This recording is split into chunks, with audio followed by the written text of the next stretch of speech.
Hello ladies and gentlemen, what's going on? This is Force with some more Elder Scrolls Online. Today I will finally be showing you some of the Nightblade gameplay. Now the Nightblade is my main character, he's my highest level character, currently sitting at level 36, and I thought it'd be fun to show you some gameplay in one of the many dungeons in this game. And just as a quick reminder, any of these torches that you see on the map, these are just dungeons that you can explore. They will have a boss in them. Many times they've got sky shards, not always though, and then also many times there are quests associated with them. At the moment it doesn't appear that the dungeon that I am in does have a quest, but that's not a problem because there's enemies to kill, there's exploration to be done, and probably most importantly there are bosses to destroy and loot to be collected. So let's go ahead and start things off by taking a look at my abilities.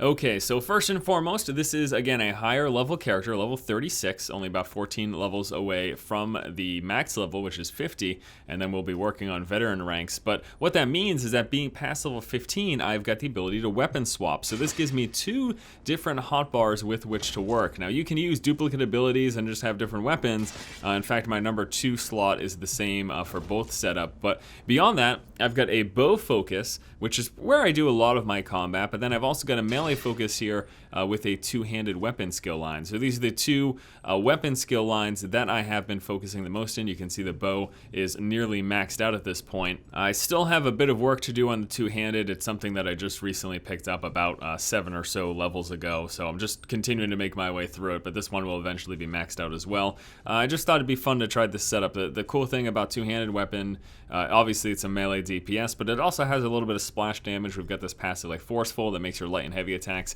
hit multiple targets. My bow, incredibly strong at single target DPS and at a range at that. And then if someone gets close, we've got this two-handed stuff. And two-handed also has some nice control here. This Wrecking Blow does massive damage, but also stuns the target, which is really, really nice. And after that, my next attack is increased by a decent margin as well. Okay, so let's do just a quick ability breakdown before we get started. First and foremost, with my bow, I said first and foremost twice, didn't I? We've got the Venom Arrow. It does damage over time. It also interrupts and stuns spell casting and does initial damage. Impale is a magic damage attack at a range that works as an execute, as it does additional damage if the target's at low health. I've got Bombard, which is a frontal cone attack, dealing damage and immobilizing targets in place for 2.7 seconds. My number 4 ability is Strife, does magic damage, also heals me with a percentage of that damage. The number 5 ability here, Magnum Shot, this is what I use to keep people away from me. It does physical damage, knocks them back, disorients them for 5 seconds, which basically incapacitates them for that time unless they take damage. But at the same time, it also knocks me back. So it knocks them back 6 meters and then pushes me back 6 meters. So it's a 12 meter difference there from someone who's up close in your face, basically. Plus they get that incapacitation, which gives you even more time to get further away and open up with some strong bow attacks. And the ultimate here for the skill bar is Incapacitating Strike, does damage, reduces their healing received. The big thing though is that if they have more health than you, it stuns them for 4.5 seconds. So if someone gets to jump on you in PvP, or if you're fighting a large health enemy, this is a really strong ability to have. Okay, now on to the two-handed skill setup. My first ability is a cleave attack that bleeds enemies. I've also got it morphed to give me a damage shield based on the enemies that it hits. The number 2 is Impale, same as the bow skill, it's that execute. Number 3 is Teleport Strike, allows me to get right behind a target doing damage and stunning them. And then the number 4 is Shadowy Disguise. This is basically a vanish. It makes me invisible instantly, and that lasts for 2.5 seconds. Plus I get increased crit during that duration.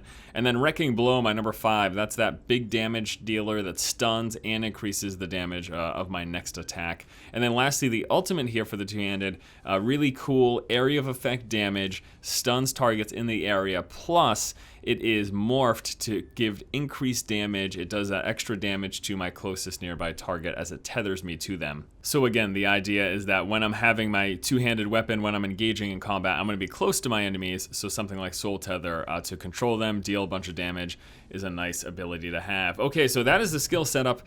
Let's go ahead and jump right into the gameplay. A little bit of a longer setup than what we've had to do on the other videos, primarily because, again, since I have weapon swap available now, there's just a lot more to talk about. And it does open up the combat quite a bit. You've got a lot more options. Again, that's going to be a total... Oh, we've got a big group over there, so we're actually going to go and charge in, do our ultimate to stun everyone, and then I like to do a heavy attack, followed by cleave, and then a vanish if necessary. and then just finish them off like this. So if you've been following my stream, I have been streaming over the past few days. All this gameplay and this playstyle will be very familiar, because this is basically exactly, you know, this is a class that I've been using on the stream. This is the class that is my main here in the beta, and this is, again, what I've been showing. But I figured I'd still do a video for those of you who haven't caught the stream, or if you're just interested in seeing more gameplay. I guess this will be good when the servers go down next week, especially. Okay, so as I mentioned, sometimes there are quests inside of these little mini dungeons. It looks like we've come to a little fork in the road here. So why don't we go ahead and pick this up and see what it's all about. It is a battered shield. Let's see if we can find the shield's owner, shall we? So yeah, sometimes there will be quests, sometimes they won't. This one happened to have a quest. That's just it's an added perk, because I would come here anyways because it's good XP to grind through all these mobs, and you get good loot most of the time. Plus, again, there's that boss fight that you can always count on, and the addition of a potential sky shard. I mean, there's no reason not to go in these dungeons. In fact, it's really such a great fun experience. Like I really enjoy going in these dungeons, even if there wasn't much of a reason to, because this is what, you know, this is what Elder Scrolls games are all about. It's all about the exploration, right? So it's what I really enjoy doing. For some reason, my skill bar isn't showing up. I don't know why, to be honest with you. That seems a little bit weird. Let me check. Interface. I have the quest check. Yeah, the action bar combat tips. I have no idea why. Oh, there it is. Okay, so now it's showing up. Beta. Sometimes things can be a little bit buggy. I was a little confused. You can also set it so that it's always active, which is going to be something that you probably should do. Always being aware of what skills you have. Specifically your ultimate, being able to know if it's charged up or not, because, you know, there's only so many skills to remember. It's not like you can't remember the skills that you have slotted, but to know if your ultimate's charged is pretty important, so having this always up is probably a good idea. Alright, I'm going to go ahead and actually charge in here, and we're going to open up with that ultimate again, and then we do a heavy attack. Remember, it does splash damage because I'm using a two-handed weapon, and then we just do the cleave. There was no need there, obviously, as you saw. There was absolutely no need there for me to go invisible, but if we're facing a higher health enemy, that's what I'll usually do. So my general playstyle, the way that I run this is if there is a group, if there's a single target or a group of two, then I will use my bow. You can see just how quickly I'm able to dispatch of my enemies here. If there's three or more, that's when I whip out the big two-handed weapon. And essentially what will happen in PvP is if I've got an enemy that's just impossible to escape from, that's when I'll be using my two-handed weapon. But I've got so many ways to keep the distance that it seems like most times I'll be okay between... Well, I guess I could just show you on a target. Do we have a single target here? Okay, so I've got the root in place like that. So this root's a target in place. And then if they can break through that easily, then we've also got the knockback, which incapacitates them until they take damage or until the duration drops. So those two alone should make it quite easy for me to keep a distance from a target. However, if those two are not enough, we've got more stuff at our disposal. Over here in the siphoning line, I've got access to cripple. This pulls speed away from the enemy, does damage to them, and then gives me speed. So it slows down my enemy, increases my speed, and does damage over time to them. It's a fantastic ability, so that's something that I could potentially put in my number 4 slot. Just swap that out, and then that would make me... It'd make me even more of a kiting machine than I already am, you know?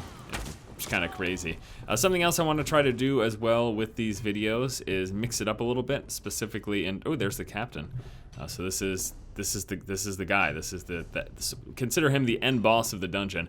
Something else I want to do more in these videos is mix it up, so you guys can see sort of the different perspectives, because I know some people really like to play in first person. So let's go ahead and engage this group down here in first person perspective. So we're gonna do our same plan. We're gonna charge in. We're gonna pop our ultimate, and then we're gonna go ahead and heavy attack and cleave, and that's all she wrote. All right, awesome. So why am I doing so much damage? Why are enemies dying so quickly? Well, I am working with a build that is 100% focused on damage.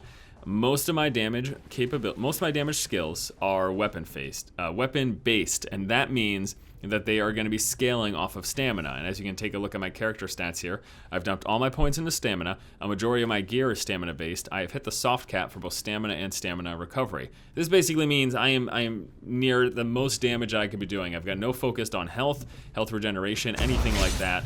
That is not what I care for, and that's not what... Oh, stop that guy. I want to show you the uppercut attack. It's one of my favorite in this game. Well, he just straight up died there, but it looks really cool when you do it from this. So we're going to go ahead and run up here, and we're going to do the uppercut attack to her. So it's a heavy damage attack, and then it knocks them on their butt. And then you can just go behind them and finish them off like that. It's such a cool attack. I really like the animation, too. It's a slow wind-up. I feel like I'm playing baseball or something, just winding up and smacking it out of the park. All right, so we've got the head boss here. So what I'm going to do is I'm going to clear these guys, and then we're going to engage with him, because I'm going to want to kite him. That's how I basically deal with most bosses, and that's what the great thing about having this bow focus build is that I've got great potential to kite enemies. So here we go, boss of the dungeon. These things usually aren't too terribly difficult. Oh, okay. Massive damage, and massive damage, as you saw.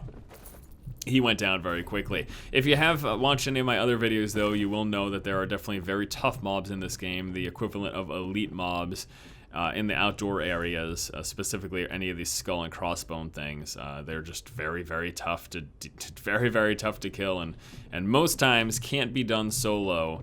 If they are kiteable, if you can slow them and snare them and run them around, then yes, it is something that you certainly can do solo. It's something that I have done solo many times in the past, but some of them are definitely really, really tough. And then, of course, obviously, with the group instance dungeons, you're not going to be soloing those unless you massively out-level them.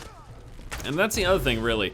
This being an MMO, that's just sort of how it's made up when you talk about the difficulty. The general world is supposed to be soloable, you know, and then when you get to specific mechanics and specific portions of the game that are designed for groups, that's where you're going to get the most challenge. And frankly, I'm okay with that, especially this being an Elder Scrolls game.